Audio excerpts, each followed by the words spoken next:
But Jedediah and Sonny are here, and they're joining us at the table, as you can see. But I have to say, it's been a little bit of a strange day, a crazy 24 hours in the Republican campaign trail. First, Donald Trump made claims about Ted Cruz's dad being involved in the JFK assassination, which led to an epic rant from Ted Cruz. Then Trump won Indiana, Cruz bowed out, and Trump decided to take the high road. Yeah. Shockingly. Take a look. This man is a pathological liar. The man cannot tell the truth, but he combines it with being a narcissist. The man is utterly amoral. Morality does not exist for him. And Ted Cruz, I don't know if he likes me or if he doesn't like me, but he is one hell of a competitor. He is a tough, smart guy. And he has got an amazing future. Yeah. But there are questions as to whether the GOP will rally around Mr. Trump, but he sure looks like the likely nominee. What happened to Lion Ted? All of a sudden, he's his pal. He's friends with little Marco. They went somewhere. I don't know. He turns on a dime, Trump, you know, and they all will. He'll call him Cruz calls him a pathological liar, a serial philanderer. But I'll be supporting him in the fall. Yeah. Well, but arguably, Trump is trying to be more presidential. He is the likely presumptive Republican nominee. You know what? Didn't they bring in that guy, whatever his name is, Manafort or something, who's supposed to make him more presidential? What's the guy's name? Well, yeah, but can you really...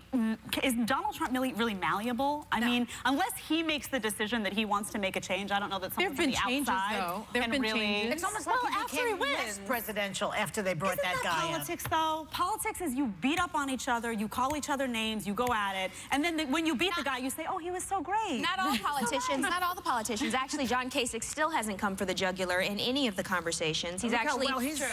Well, actually, he's doing very. I like him. He's doing very well because he's in the race with no real signs of winning, but he's still staying on the high road. He's still showing his policies and you know, taking as many delegates away as he can within reason. But he's still in the race and he hasn't bowed out. Well, and I have to give my hat off to him because he's the most adult in this thing. In a way, I know what you're saying too.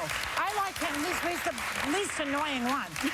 He's the least annoying. An endorsement from Joy Behar? That is my endorsement. Kasich? But you know, it's like years to come, people are going to look at this race and they're going to say, did you back Trump?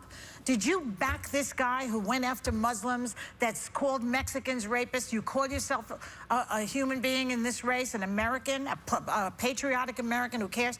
This is going to show up in the history books at some point, so they better be very careful, these Republicans who are endorsing him. Can I speak to that? Because there's a Never Trump campaign going on, and these people, there's a hashtag on Twitter, and people are taking a ton of heat for that because people are saying, well, you're electing Hillary Clinton.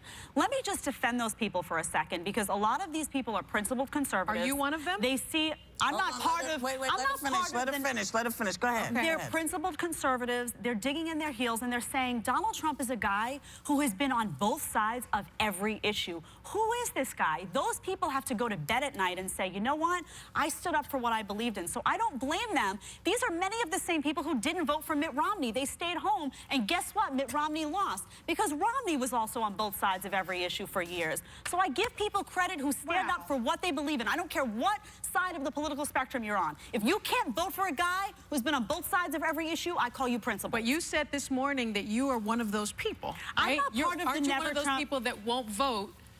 You're going to stay home if Donald Trump is... I will probably do a write-in because for me, I don't know what he stands for, and I think he has a problem with women, and I have a problem with a lot of the comments that he's made. And on foreign policy, I don't know what his policy is. I'm waiting for specifics. So I will probably do a write-in. I'm not part of a Never Trump movement. But you're not part of the movement that would stay home. Because what is shocking to me is that many people are now saying, Republicans, they're going to stay home if Donald Trump is the nominee. And that is shocking because the right to vote is a fundamental right. So many people fought for that right. And the fact that people are now saying because the person that I can't possibly vote for is running, I'm just going to stay home. Because what do you do? That's unbelievable to me. If you're on the right and you stand for constitutional conservatism, where do you go? Do you vote for Hillary? You can't. She's a big government. Why? She's a big government girl. I can't vote for someone who's gonna support Obamacare. I can't vote for that. That's not what I stand for.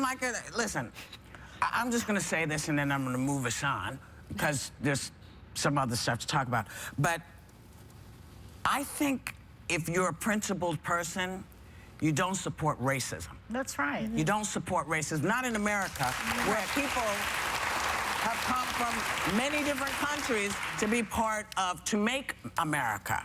So, you know, I think a principled stand, you can say, I don't like what this person stands for, but what is best for the country? It's not what's best for your party, it's what's best for America. Right. That's how you have to look at this. And maybe, you know, you say, well, given this, given, you know, we're told that, you know, we're going to deport gay folks, maybe I don't want to be with that person who says, you know, gay folks are bad. Maybe I don't want to support the person who says all Muslims should go to hell in a handbasket. Maybe I don't want to do that. Maybe I don't want to be associated with that. That's right. And so that, to me, if you can bitch about money all you want, big banks and all that, we're going to have this fight forever. That's true. But this racism stuff, this is a problem. And what does it say that here's how we've gotten to? And people keep saying, well, you know, they're talking for the people who won't say it out loud. Well, sometimes you shouldn't say stuff out loud. Sometimes you just have to deal with your stuff. Because this is, America's going to get browner and yellower and redder and whiter. It's always going to shift. Nothing is going to stay the same. But now, I bring this up because sometimes, you know, you get so overwhelmed with what you're going through. That stuff happens. Don't you think so, Joy? Well, I know what you're talking about. Well, Cruz, we're talking about Cruz because he is the biggest klutz. This guy, not only is he tone deaf in politics, he also seems to be losing his vision. Look at this. Look at this. This is where he's hugging his father. Look how he keeps hitting his wife with his elbow. That's so terrible. I mean, the other day, Carly Fiorina drops to the ground, and now this, and he didn't even see Carly go down. Yeah, but and now this. What is the matter with him? Well, in fairness, he just lost. We got to give him some credit for being, you know, this guy gave it his all, and I think he's in shock. He I think he's like, how did Donald Trump do this? Oh, come on. I thought I was going to take this from He's this not guy. shocked. This has been going on quite a bit. He keeps losing. It might losing. It must have been It might surreal. just be because he's taller than his wife. There you go. That's why he keeps hitting her? Well, that's because he went to hug as she was coming in, and then boom, if she had been taller, he wouldn't have hit her. We'll be right back with more Hot Topics. She needed to grow.